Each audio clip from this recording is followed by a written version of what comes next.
दस्तार दिल जिया है तिनखे मुबारक जो भागल भरा से बना कुरान जिन्ने पढ़ो भागल भरा से बना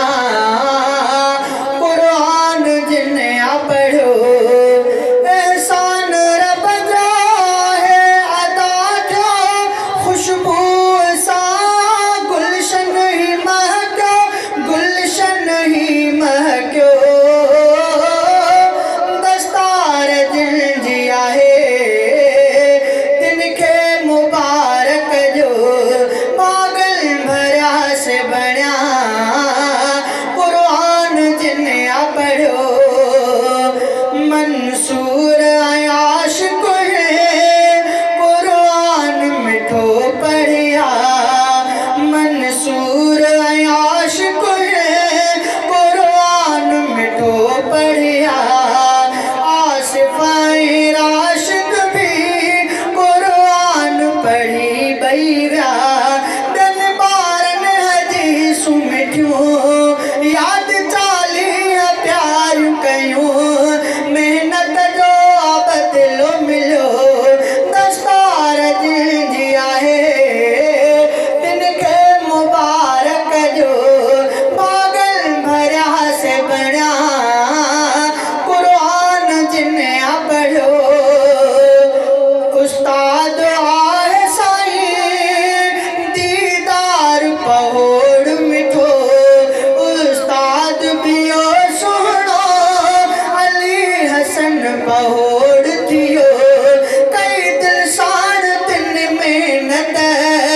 पारन जे मथा शफकत कर तिनखे प्यार ॾिनो दस्तार दिल जिया है तिनखे मुबारक जो पागल भरा से बना कुरान जिन्ने पढ़ो एहसान रब जा है अदा जो खुशबू सा गुलशन ही महको गुलशन ही महको दस्तार दिल दिया है तिनखे मुबारक जो खिदमत ही सदिया है कई आरिफ प्यार पहोड़ खिदमत ही कबूल शल माने खुशियों खोड़ खिदमत ही सदिया है कई आरिफ प्यार पहोड़ खिदमत ही कबूल खुदा शल माने खुशियों खोड़ मान बख्शो सभिनी दिल सा फुल कोटा पहोड़ मथा रहमत जो आमीन वसो दस्तार दिल जिया है तिनखे मुबारक जो जेके दीन सिकन था मिठा अल्लाह बख्शदा अहसन से इज्जत वारा है शलमुर कने जरकन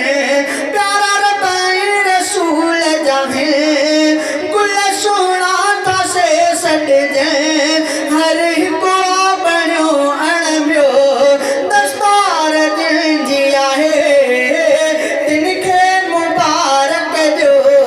पागल भरा से बना कुरान जिन्ने पढ़ो एहसान रब जो आहे अदा जो खुशबू